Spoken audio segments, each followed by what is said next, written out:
11.1절 이중적분의 정의입니다. 자, 이번 장에서는 부피에 대한 논의를 확장시켜 다변수 함수의 적분을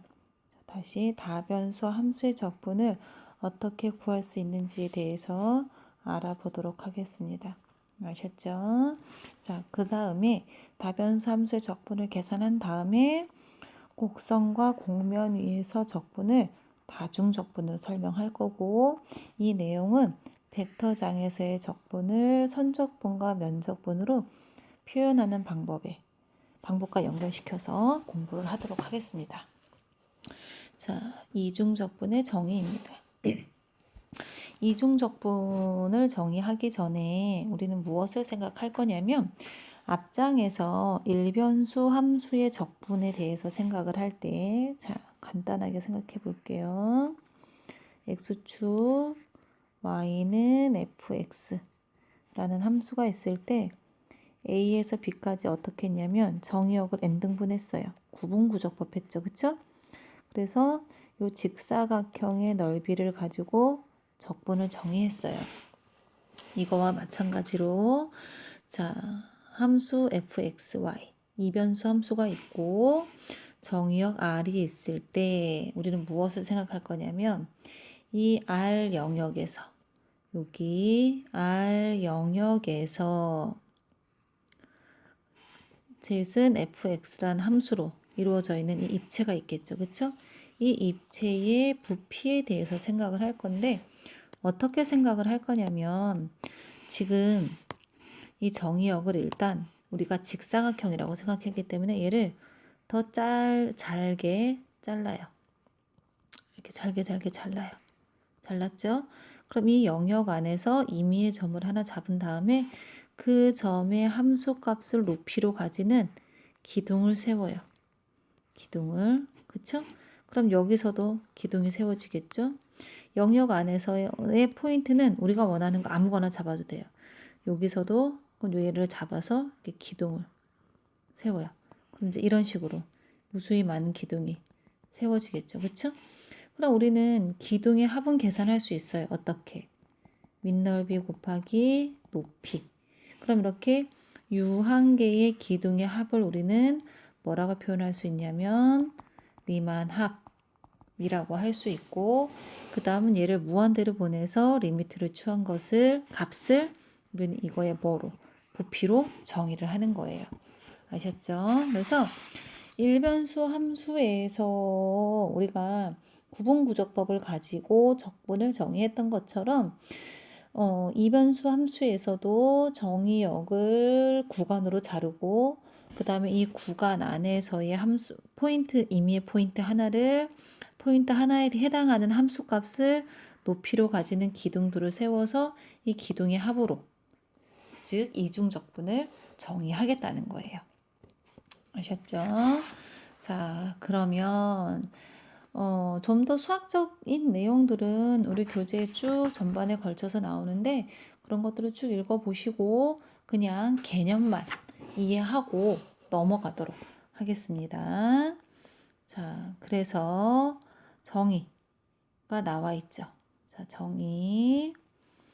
자, 다음 극한이 존재할 때의 직사각형 영역 아래에서 유계인 함수 fxy의 이중적분은 이렇게 정의를 하고 그쵸? 시그마 리미트 즉 무한대로 보내는 거예요. 걔를 기호로 우리는 이렇게 정의하겠다. 정의하고 어떻게 쓰겠다 이렇게. 사실 이 기호보다는 이 인테그랄 xy, dx, dy를 훨씬 많이 씁니다. 그래서 요 값이 있을 때 우리는 적분 가능하다라고 얘기를 해요. 자, 무슨 말인지 자, 되돌아가서 예제 11번 풀어보도록 하겠습니다. 자, 함수 fxy를 다음과 같이 정의하자.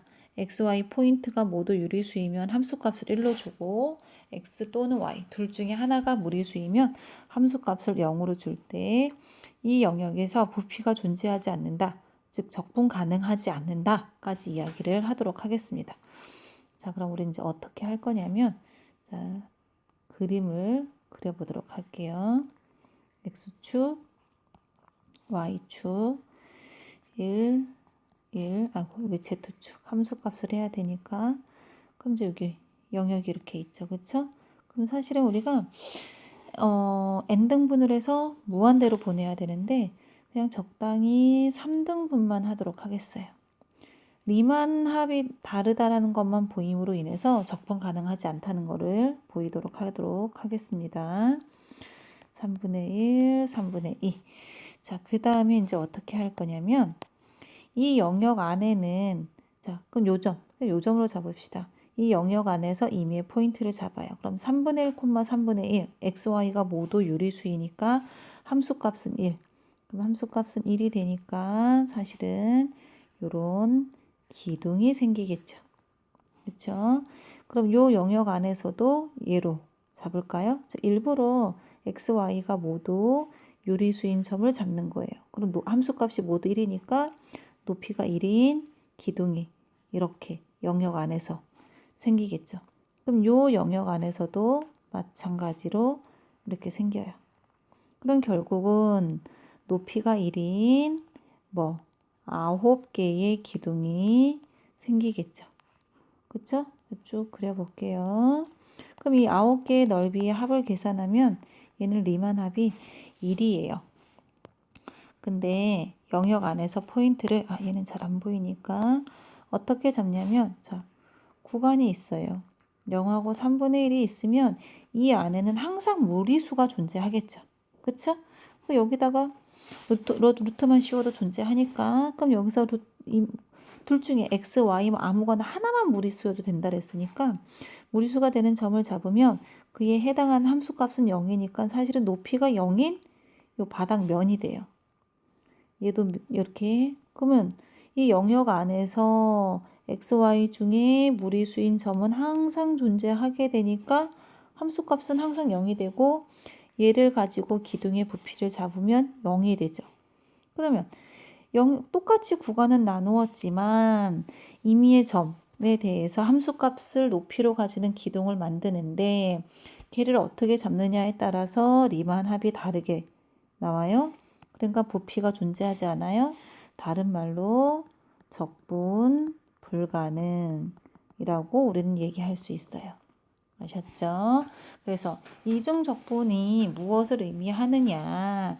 자, 일변수 함수에서의 적분은, 자, 정의역이 있었고 y는 fx란 함수가 있었고, 그럼 적분이라는 건 이거 넓이를 우리가 의미하는 거였다면, 이변수 함수는 정의역이 있고 그 위에 공면은 있다면, z은 fxy라는 공면이 주어진다면 요 영역을 밑면으로 하고 함수값을 높이로 가지는 입체 도형의 부피를 의미하겠다.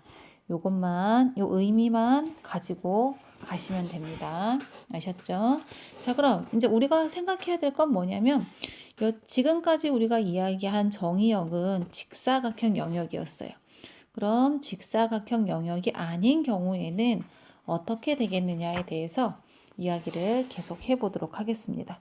그래서 우리 교재 593쪽으로 넘어가도록 하겠습니다. 자, 593쪽에 그 얘기가 나와요. 일반적인 영역에서의 이중적분.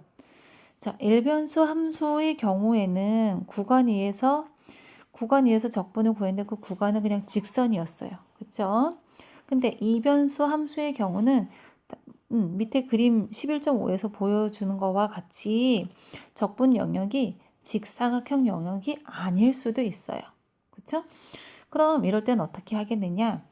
이 영역 A를 포함하는 직사각형 영역을 우리가 만들어요. 만든 다음에 이 아래 영역으로 함수를 확장할 거예요. 그런데 함수를 확장하는데 실제로는 A라는 영역에서만 함수가 주어지는 거니까 Ftilda라는 함수를 어떻게 정의하냐면, 이 A 영역에서는 본래 함수 F로 주고 이 다른데 요 바깥 직사각형 영역에서 우리가 원래 구하고자 하는 a를 제외한 데에서는 함수값을 모두 0으로 주는 거예요. 그럼 확장해도 의미가 없겠죠. 그렇죠? 의미가 없다는 게 아니라 확장해도 함수값에 영향은 안 주겠죠. 그래서 이렇게 해서 했더니 실제로 A 영역에서 이중 적분한 거와 틀다 한 거에서 같아지는 걸로 우리는 정의를 하겠다. 사실은 해도 같아지더라라는 걸 우리가 보였기 때문에 의심 없이 그냥 사용을 하시면 됩니다. 자, 그 다음 그렇다면 이제 여기서 이야기하는 것은 무엇이냐? 자, 2를 이중적분하면 넓이가 된다. 그쵸? 요거 기억하고 넘어가셔야 돼요. 2를 이중적분하면 넓이가 된다. 왜? 밑면에다가 1이란 상수함수는 높이가 1이니까 밑넓이 곱하기 높이 1이 밑넓이 곱하기 높이가 부피였는데 높이를 1로 주니까 밑넓이 곱하기 높이가 부피인데 1을 곱하는 건 넓이랑 똑같아지겠죠. 아셨죠? 자, 그 다음 정리 16번 정리 6번입니다. 이중적분의 성질. 사실 이중적분의 성질은 우리가 알고 있는 일변수 함수의 적분의 성질하고 똑같아요. 첫 번째, 적분상수 C가 인테그랄 Q 밖으로 나올 수 있겠다. F하고 G를 더해서 이중적분 하나, F를 이중적분하고 G를 이중적분해서 더해도 똑같다. 그 다음에 함수값이 크면 이중적분한 것도 크겠다. 아셨죠? 당연히 전체 절대값이랑 절대값에서 씌운 게 크거나 같다. 그쵸? 그 다음 마지막 영역, 이 5번째는 뭐예요? 여기 있었죠? A에서 B까지 적분할 건데 A에서 C까지 적분한 거랑 C에서 B까지 적분해서 더하는 거랑 전체 하는 거랑 똑같다. 이렇게 영역을 나눠서 해도 똑같다. 즉 일반적으로 일변수 함수에서 성립하는 적분의 성질이 이중적분으로 넘어왔을 때, 즉 이변수 함수를 적분할 때도 똑같이 성립하겠다는 걸 기억하고 넘어가시면 됩니다. 자, 그러면 우리가 11.1절에서 중요시하게 생각하는 건 무엇이냐면 이중적분의 의미를 기억하셔야 돼요. 이중적분의 의미를 기억하고 그 다음에 리만합을 계산하실 줄 알아야 하기 때문에 연습 문제 한 개 풀어보고 넘어가도록 하겠습니다. 연습 문제 1번입니다. 1번 영역은 인터벌 0,1 곱하기 0,1 이고 분할 P는 어떻게 생겼냐면 0, 3분의 1, 3분의 2, 1 곱하기 0, 4분의 1, 4분의 3, 1 그쵸? 그러면 정의역을 먼저 살펴보도록 하겠습니다. 자, 정의역은 어떻게 생겼냐면